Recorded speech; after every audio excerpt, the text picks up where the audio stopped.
Ryan Weber, and you're here for the Intro to Exponential Technology and Leadership talk. I grew up in the Twin Cities. I live in St. Cloud. I was an entrepreneur, and I've really been noticing a lot of changes, in the world. A lot of changes in Minnesota, even just the tech community. We've got MinneBar in its 14th year.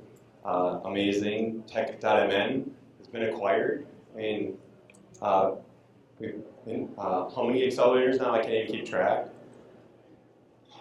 Maybe the ecosystem's following an exponential curve. So I'm Ryan Weber. I'm co-ambassador for a new organization to come to the Twin Cities called Singularity. And I'm one of the co-ambassadors. And you wonder why, do we really need another tech organization supporting the community here? So over the last 20 years, I've been working in tech, and I've been splitting time between Silicon Valley and Minnesota. And I really felt, over the last few years, I always want to contribute to supporting the ecosystem. And, I was having the last couple of years after we sold the last company, I was thinking about either doing a startup or a venture fund. Ended up doing a venture fund. But I was also thinking about, what does this community need? If I'm going to do a venture fund, I want to try to contribute back to the community. And having spent a lot of time, really grew up, working in tech and spending a lot of time in Silicon Valley.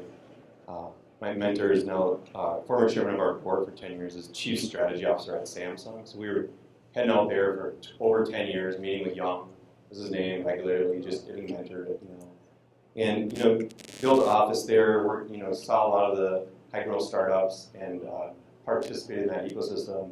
And something that, I really felt there's, the ecosystem, as much as we advance and continue to grow, I felt there was something else that was needed. And I think it really has to do with this mindset kind of shift to, we've got a lot going on. There's a lot of startups, but how can, our startups are, I think the mindset oftentimes in the tech community is, it's a mindset of we want to solve problems. And I think in Silicon Valley, people's mindset is a little different. I think in Silicon Valley, I think people's mindset is they want to change the world. I felt, and I really, I was really actually leaning towards doing a startup, and I wanted to change the world if I was going to do another startup. So I started hanging out at emerging technology startup festivals and listening to early stage VCs do reverse pitches, like the one this morning by Mary and Rob, and just thinking about how can I change the world. And during this journey, there were 2 years working for our Chinese acquirer. I had a little bit of free time. I only had to work full-time hours. So I went through a program. I got accepted into a program by Singularity, and I went through the executive program in 2018 in Mountain View, and it changed my world. It was really a life-changing experience, and I was so excited to hear they had 140 chapters around the world, and I was going to come back to Minneapolis, and I was going to find the Singularity, followers, and I was going to, participate in this new movement. And then I came back and I looked in the database, and there was not even people that had gone through programs. There was only 10 people listed in all of Singularity's database from Minnesota. And I was a little bummed out. I'm like, we got to have this here. So got involved. We created a new chapter. And so we're just getting going, and I'm excited today to tell you about our progress and introduce you to the topic. So my hope is that with today's talk, I introduce you to the concept of exponential technology and leadership, and hope that you join this new movement and help transform our community into one that's more focused in solving humanity's greatest challenges and improving the world. So in the talk today, I'm going to introduce the concept of exponentials. I'm going to review a few of the disruptors in technology and discuss how we might leverage these as a tech community to solve humanity's greatest challenges. My background, I'm a computer science nerd. I did some programming until we made too much money too quickly, and then I stopped programming because we hired much better programmers. I graduated with a degree in computer science. I grew up in the Twin Cities, but started a company in St. Cloud, and I never left while in college. I went by the name NativeX. Ended up gravitating towards a role in product management, so I was really fascinated with product, design thinking, marketing. And I led a team of 8 product managers split between Silicon Valley and Minnesota. And was very, I think it was really built a learning culture. I think, in today's world, you're all here today because you're here to learn. You're here at MinneBar, such a great, opportunity for learning. And so that was the kind of culture we built at NativeX. I'm really proud of what the alumni have gone on to accomplish at our last company. And so after selling the company and moving on, started a new venture fund. Really my job is to help entrepreneurs. I don't look at my job as making money and returns for my investors. That's a byproduct. But really as a fund, we are equipped to work with next high growth companies in the upper Midwest and help them solve humanity's greatest grand challenges. And that's we built a venture fund from the ground up, with hope to leverage our network to help these companies really scale on a global basis. We invest anywhere from $100,000 to $2.5 million between the pre-seed and Series A. So Singularity University, brief intro here on Exponentials and on Singularity. The mission of Singularity University is to educate and empower leaders to apply rapidly accelerating technologies in innovative ways to tackle humanity's grand challenges. These are actual photos from my experience in the executive program. You can see a couple of my classmates were wearing headgear that was, for the whole day, tracking their emotions and how they were responding to people presenting. So I'm very grateful that you don't have to wear the headgear today, because I wouldn't want your honest feedback. But we do some, so during the day, you basically get your mind blown by some of the leading futurists and technologists, such as Ray Kurzweil. He wouldn't open his eyes for my photo because, I think he was looking into the future. And then Peter Diamandis on the bottom right corner, co-founder of XPRIZE. So these are the 2 co-founders of Singularity, and if you've read any of their books, these guys are crazy. And then, they take a swab of your hand and don't tell you why, but then at the end of the week, they show you what was growing on your hand and explain what it means. But quite a life-changing experience. There's no replacing that experience. If you can get into one of their executive programs or many other programs that are similar, you go through with a diverse cohort of leaders from around the world. I think it was only 10% Americans in my cohort.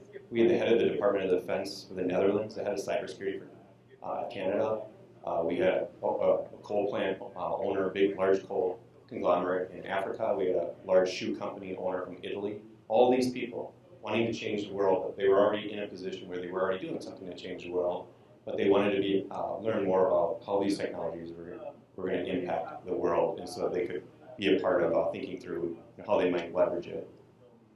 Or in some cases, every time it happens, they decided they needed to sell their company because coal, wasn't going to make it or something like that. By the end of the week, you literally see people's life change before your eyes. Exponential thinking. You probably have a sense that the world's changing dramatically since the Industrial Revolution, and this rate of change continues to accelerate. What's driving this? Gordon Moore, my partner in Silicon Valley actually was recruited by one of the Intel founders as a product manager in the early 80s, but these guys were really culture setting in Silicon Valley, but Gordon Moore came up with the price performance of computers doubles every 18 to 24 months. This is probably the most well-known, well-studied exponential trend. But Gordon Moore thought it was just integrated circuits, and in fact, Ray Kurzweil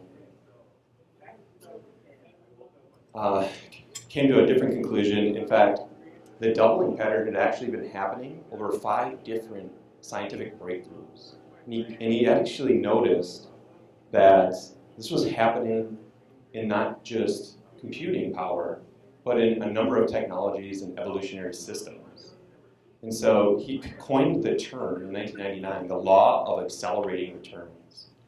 And what he noticed is the more people started to adopt a technology that was creating a lot of value, anytime this doubling pattern would reach its limit, physically with the science, another scientific breakthrough would happen, because there's more and more money being invested in exploiting that capability.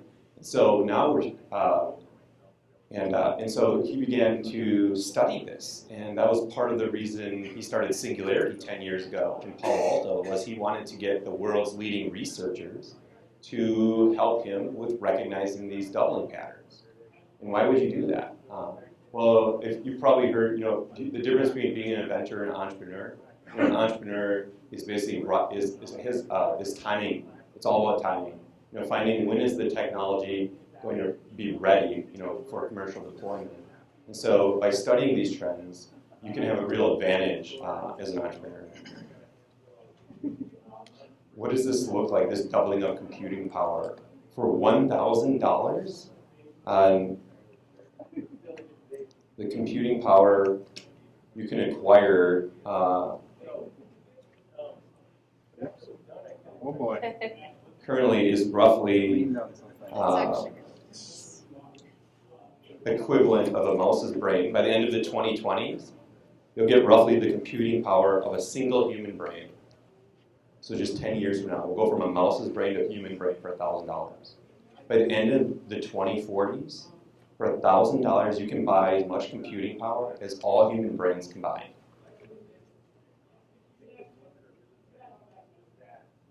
Thinking exponentially is difficult. Our brains were wired, from evolution, from the animal being, evolving on the plains.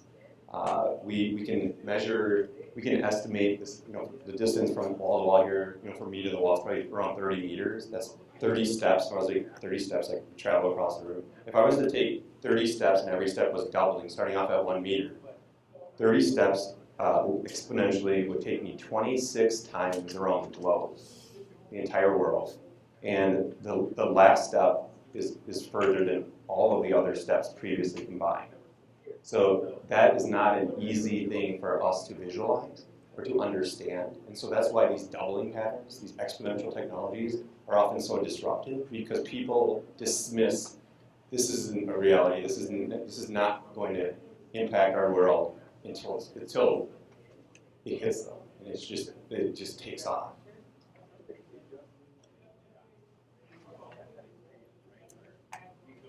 So exponentials, in short, is the study of the doubling patterns in a technology's price, performance, capacity, and scale.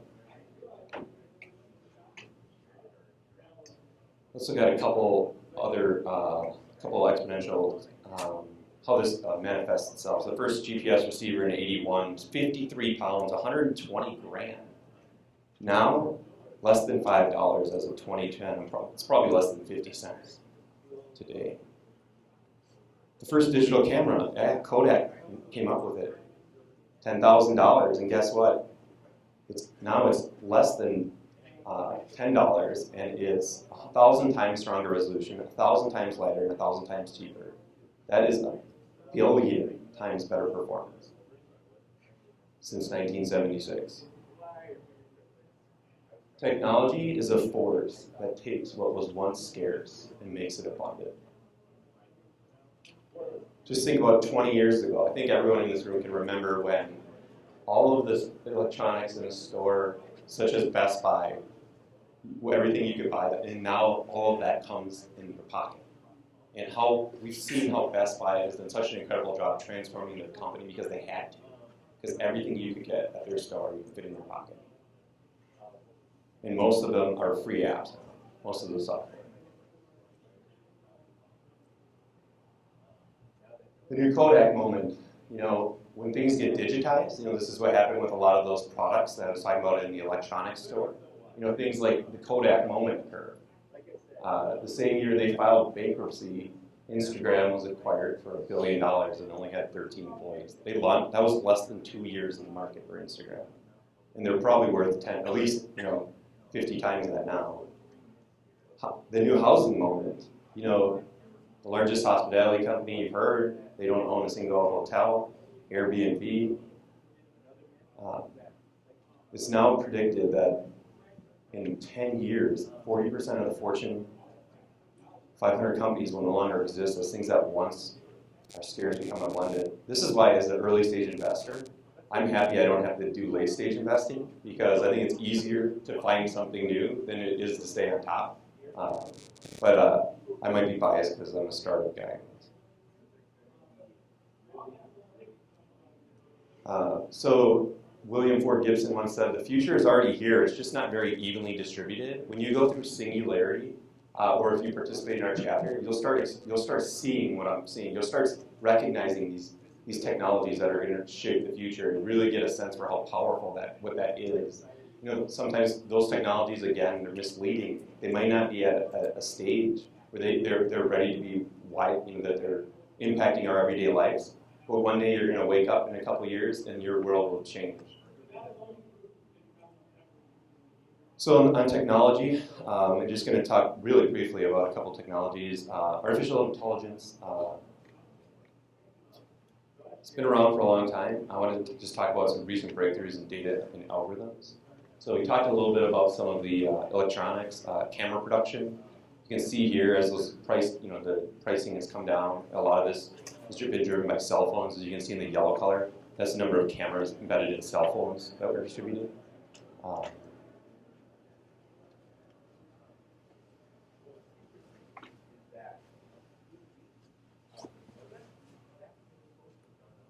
So in 2013, there was 180 million.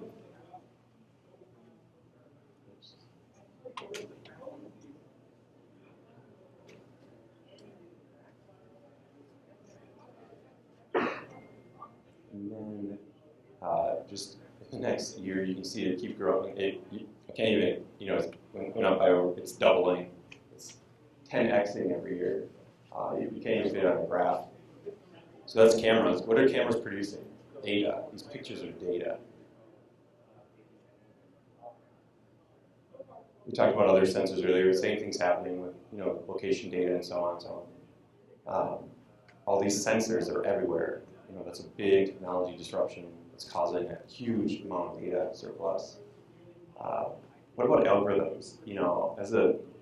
Since the 50s, there's been two competing schools of artificial intelligence. There's connectionism, which really is kind of through the inspiration of studying the human brain or neuroscience. It's trying to build software algorithms that emulate that. You also have symbolic or rules-based approaches. In the early years, actually the founder of MIT's AI labs actually came out with a report. There was a guy named Mark Minsky. He proved that the early performance of the connectionist movement or the neuroscience approach had limitations. He thought he proved that it was not going to lead to performance breakthroughs, and so the science community, everyone saw the value of the rules-based approach outperforming, and most of the research went into that. And really, for decades, until the 90s, that continued. In computer science, there's a very embarrassing problem. If you were in computer science, you might have tried to solve this problem. Which of these is a kitten? Which of these is a puppy? We weren't very good at solving this problem using computer software. With artificial intelligence, you're often seeing information like this, a set of training data, images, along with what are they depicting, and then you'll run that through your software to train a model, and then see if you give it a new photograph, how well is it able to predict what it is. As humans, we can predict about 95% accuracy when we're given a huge number of photos and asked to do this task. And even as late as 2013, 2014, we weren't surpassing 75% accuracy with our software, with the very best software in determining whether, the image recognition. But then all of a sudden in 2015, we leap forward.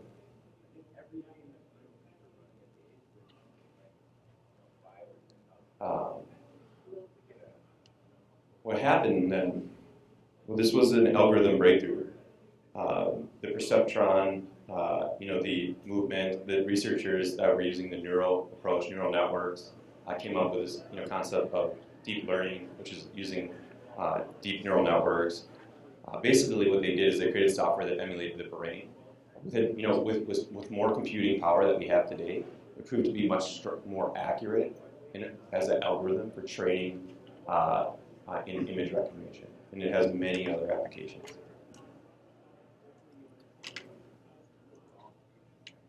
That was 2015.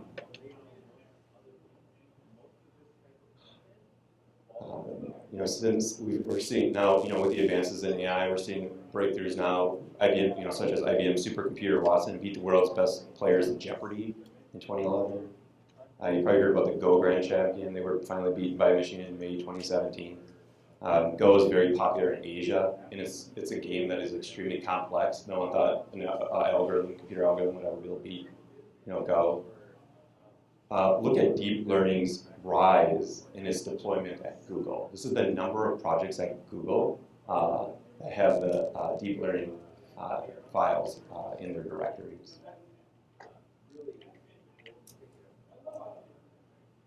So, of course, being a capitalist, driven economy, a lot of excitement about these advances.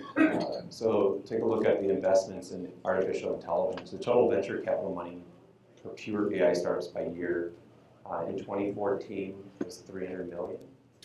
2015, $2.7 billion.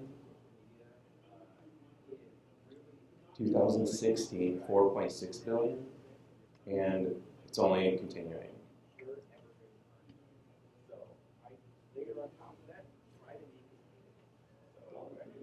Robotics. What is a robot? A robot needs to satisfy these requirements. It needs to be able to move, and it needs to be programmable.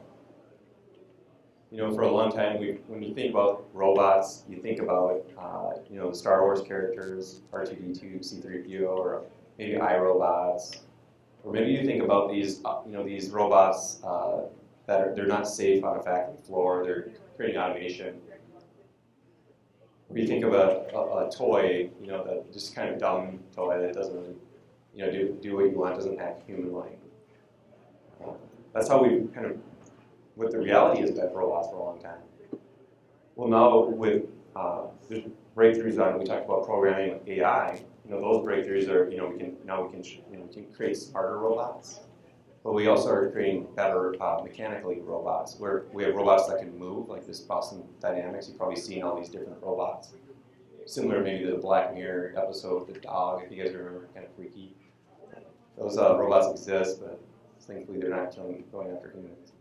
But we have retail robots. So you look at it; these are all different types of robots. There's a nanotechnology. This little robot on the bottom left. This is smaller than the tip of a human hair. You've got robots that act like muscles, I guess we can manufacture things that that operate like muscles, inspired designs. So, of course, we have our own proto labs in town helping with, rolling up, automating or creating the advanced manufacturing such as these. So another example of a robot is the autonomous car.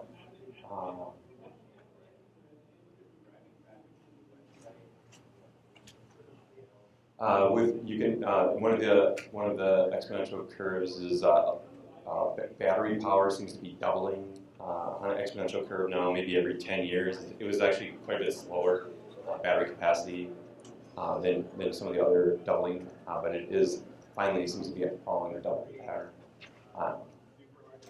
Also, so the cost of batteries is coming down, and the cost of electricity. Now, renewable energies are actually cheaper than coal and oil in most parts of the world now. We just have a distribution issue and an infrastructure build-out that we need to do. Of course, a lot of money lobbying against that, even though it's the right thing for the planet. And it's actually, China started shutting down coal plants mid-start that they already invested tons of money because it didn't make sense. It was more expensive to run them than to shut them down and start investing in renewables. Of course, plug-in electric vehicles are on the rise. With the advances, we're probably 5 or 10 years from having, more. Well, I'll show some other charts, but there's a virtuous cycle here. The cheaper electricity gets, the more driverless cars we have, and the more car sharing reduces car ownership. So all of these things will continue driving the use of electric autonomous vehicles.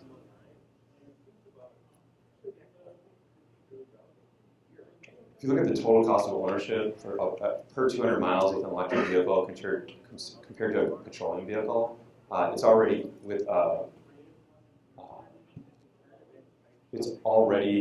we've already reached a point where your kind of average petroleum vehicle is cheaper to buy electric vehicle if you look at over the life of the vehicle, maintenance and fuel costs per 200 miles. And within just a few years here, it'll be completely insane to use a petroleum vehicle. You'll be paying, even the cheapest petroleum vehicle is going to be more expensive to operate than electric vehicle. So look at right there, 2029. So you might want to start looking into selling your petroleum vehicles before they're worthless. So with trends like this, some countries like to come out and make their statements. India was the first that said, we're going to go all new cars electric by 2030. And then within about 60 days, I think about 25 other countries, said the same thing. I'd love to invite you to share exponential startups with us at SingularityU MSP. That's our Twitter handle. Here's a few startups that I'm following with Minnesota connections around AI and robotics. So Odonata Health, still in the early stages, but they're committing to improving maternal and fetal health outcomes and working to ensure access to the technology is available in traditionally underserved markets. So this technology originated in Mayo, and they've taken a license. It's essentially using computer vision as well as wearable technology to better determine whether a C-section is needed in the baby's health.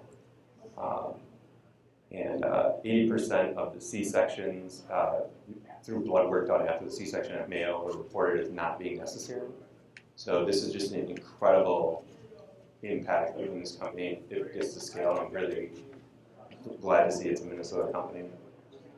Misty Robotics, you may have seen Ben return this morning. He's happy to show us how to program a robot. Great, proud investor. They're working on making the future a kit to make your future home robots. They can, I think, as Ben was declaring, my favorite use case was it can actually go and get my beer for me. I want to program it to get my beer. There's delivery robots already all over Silicon Valley. There's all sorts of robots, but Misty's kind of a general purpose kit, focusing on the home kit. And one of the head of the development community is none other than Ben Edwards, co-founder of MinneBar. Coherium, they started locally here. Now they're moved to the Bay Area, but they are doing some horizontal systems, really deep technology around improving the use of deployment around deep learning. And there was a use case where they were consulting Cambria. They had a whole team working on trying to identify where, when they cut into the granite, where was it going to crack? Where should they cut to avoid cracks? They've been working on it for years. They deployed with this software, and within a week, I think it was within 24 hours, they actually solved the problem. The founder was, I think he was in 8th grade, I heard, when he was being recruited by Google as an engineer. And he created this software, and Bjorn from Mentor made another Great North Labs advisor connect with him. He said, you know what, this is something I want to get involved in. This is pretty cool. And so they're working on scaling really deep science, software platform to compete with TensorFlow, at Google and Microsoft's AI products as well. And then in Fargo, and I count that in Minnesota because it's Fargo Moorhead. That we have the Grand Farm Initiative. They're working on a moonshot as a community to create the first fully autonomous farm. You're going to be hearing a lot about this. National Ranked Accelerator probably soon coming there. I focus on ag tech. They already have land right next to Great Plains Microsoft office for this future farm. There's already bringing startups working on all sorts of autonomous applications. Just mind-blowing. Locally in the Twin Cities, we have Robot working on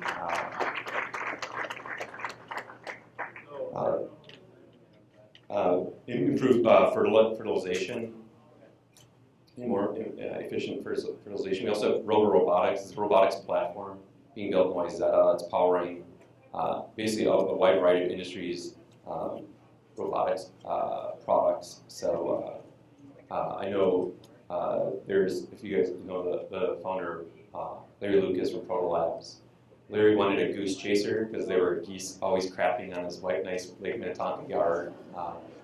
So they were working on this goose chaser. They started on their own robot, but then they partnered up with Larry's group is a joint venture partner in Rover Robotics, and so they started using the robotics platform from Rover Robotics, and are actually, I believe, now in the process. There's actually a need besides beyond Larry's yard. I think there's a lot of golf courses that want to get the geese off the greens.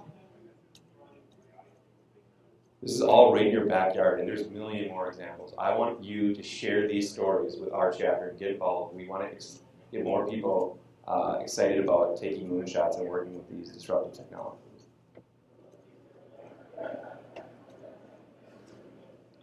Digital biology. The cost of reading DNA is falling on an exponential curve.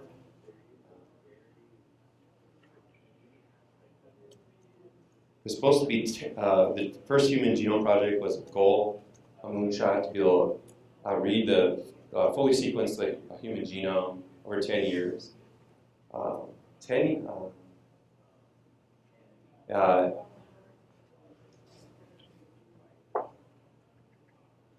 13 years into the 10-year project, only 1% of the genome has been sequenced, so they missed the 10-year mark.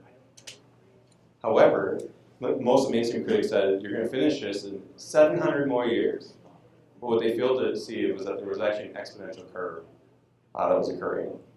And they finished in 2008 sequencing the first human genome, just a couple years later after people made that prediction. The same things happened with clean energy. All the best Wall Street analysts completely off. Every time they revise their forecast, they continue to be underestimating how quickly the cost of renewable energy would decrease. So in 2001, it would take this amount of money to buy a fighter jet to sequence a human genome, $3 billion. 6 years later, 2007, the cost of a New York castle, $1 million for a human genome. 6 years later after that, in 2013, a decent used car. 2015, the cost of a chest x-ray is $1,000 for a human genome, 2015 to be read. In 2018, a delivery pizza. By 2022, it's going to be cheaper than flushing your toilet, and we will have smart toilets.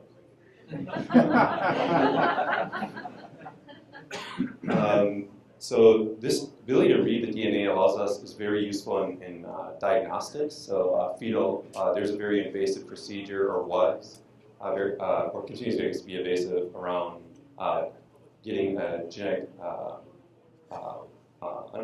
reading the genetic, or understanding in the embryo the health of the baby. Now they just do a simple blood test. So Stanford in the last 5 years went from they're 80%, now they're 100% using just simple blood tests. So no invasive procedures. It used to be they could only do this test. They'd only do this in high-risk situations, like when you had a genetic predisposition, for example, with Down syndrome. Now they can run this test, and it's just as simple as taking a blood test. Cancer detection. I'm going to go pretty fast here because we're running out of time. Who's your daddy? So there literally is a startup. I don't know if I would have invested in this one, but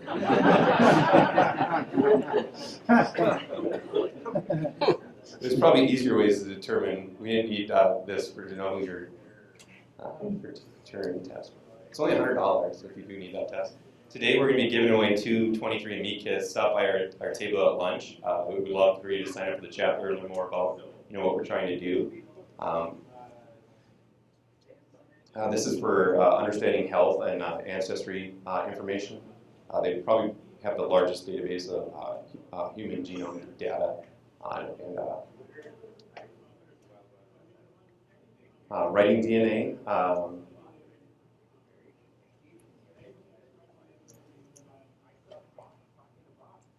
So there's a big breakthrough, CRISPR-Cas9. The first edit was made actually by two different researchers around the world at least. First in 2015, only 2015 this CRISPR came out. You've probably heard so much about it. This is basically it's drag and drop genetic engineering. Better, cheaper, faster drag and drop genetic engineering. We could edit genetic materials in the past, but CRISPR makes it a lot easier. Sort of a Swiss Army knife for genetic engineering. Works in almost every kind of organism. You can put things in, take things out, or modify things. Peter Thiel on Founders Fund announced in October of 2018 a $110 million investment in a Series C for a company called Synthego. It's working to accelerate CRISPR research. They're already enabling new genomic research and pharmaceutical development. The first gene therapy for cancer was approved by the FDA in 2017. There's now multiple gene therapies that have been approved. There's also a biohacker movement. This guy actually, he worked at the NASA facility where in the Ames, where Singularity's headquarters are nearby, and he left. He's actually a really bright guy, but he does a lot of publicity stunts where he used CRISPR to try to make himself stronger and did an event. But he's actually knows what he's doing. I think that a lot of people in the science community feel like this stuff is very dangerous. Maybe if you don't know what you're doing, but I think this guy, I think his belief. Why is he doing this? He sells kits online. You can buy a kit and start doing CRISPR editing. But the view is the more people learn how to do this, there's more people doing good than evil in the world. So we should get this in more hands of people trying it. Also, there's a lot of people that are suffering from diseases, for example, that could be genetic diseases. Over half the diseases are caused by a single genetic mutation. But many of them, if we wait using the current methods, they'll never be. Some of them are so rare that it's not it's not worth commercial funding to support. So we need to get more people working on more of these problems if we want to cure more diseases quicker. So actually, the faculty chair at Singularity is co-founder BioCurious. I think it's about a couple $1 million, and you can open up one of the BioCurious labs. It's like a makerspace for biotech. This is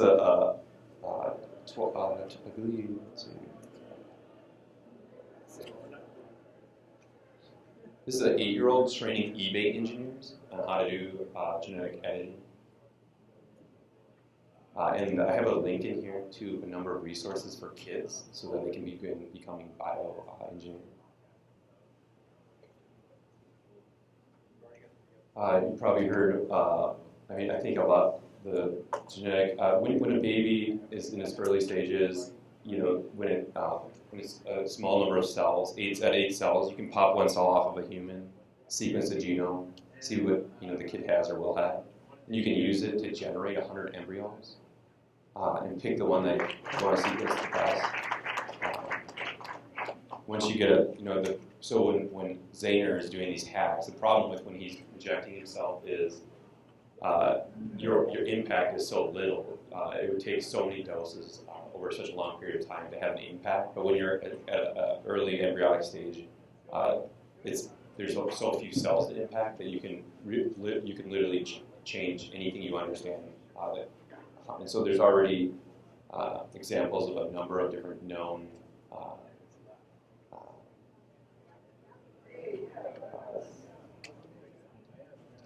changes that you can make to in the DNA. But of course, the ethics behind it. So right now, we heard in China in the last few months, there's a great article on MIT covering the background of this guy. He was actually trained in the U.S., but he did the first human successful genetic engineering babies. This is not using gene writing, but also in digital biology, there's lab-grown beef. In 2013, it was $1.2 million. This is real beef. It was grown in the lab. In 2013, it was $1.2 million, and the founder said it tastes like crap.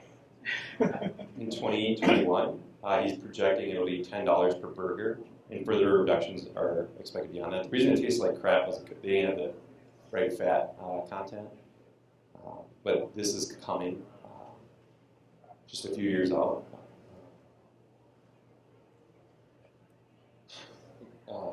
Loved again to hear any examples, of startups using these technologies. Locally, we have U of M. 2/3 of the revenue from the tech transfer office is coming out of the research done on life sciences. We got companies like Recombinetics who've raised over $60 million that are doing a lot of work with animals. So for pharmaceutical studies, they can edit a pig as closest to a human to introduce a disease. So it makes it easier for the pharmaceutical companies to be able to say, I want this many pigs with this known disease, so I can do my pharmaceutical studies. The other thing they've been working on is they've introduced like a new gland for milk production. So in warmer climates, like in Argentina, there's a cattle species that produces better milk, does better in warmer climates. So they introduced the gene that they identified into one of the most popular in cattle species in the U.S. We've had some success. Neural Matrix is another one, Eden Prairie based. They're working on solving the waiting list of organ transplants. They're working on liver, heart, so on. They're creating human organs. And then Leah Labs. This one started out in Rochester. It's gene editing, basically to cure cancer in animals, in dogs, for example. Very early stage company, but really exciting research.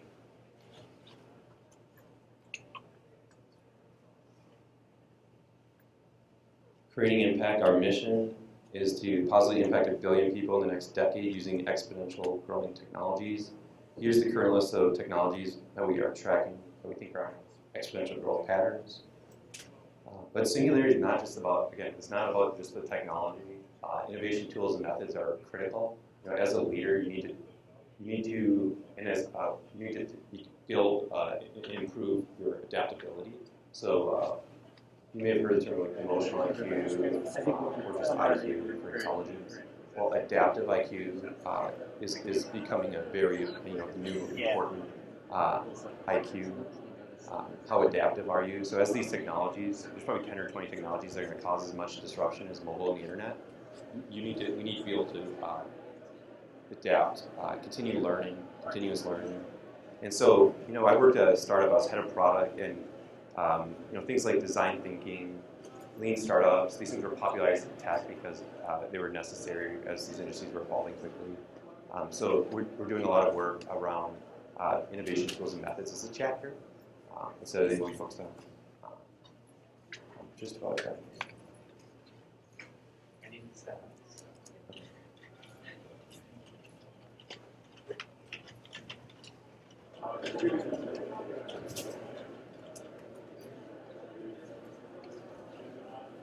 Later today, I have a session 1 to 1:45, developing a moonshot idea. This is a design workshop to help you come up with a design idea. I'd like to encourage you to visit our community org table over lunch and join the chapter. The more people that join the chapter, the more speakers we can fly out to help educate on exponential technologies. It's just bit.ly exponential MN is the URL, exponential MN, bit.ly exponential MN to go to our chapter homepage and join. Follow us. Here's a couple of blogs you can follow for learning about exponential technology.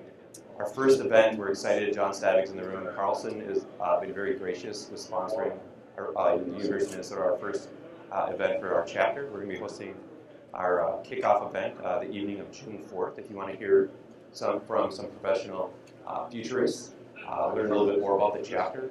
It's going to be a free event, 45 minutes of content. We might even have a few crazy exponential tech demonstrations. And it's going to be 2.5 hours. There'll be beer. Bring your wallets. It's going to be cash bar because we're just getting started. And I just thank you for your time today.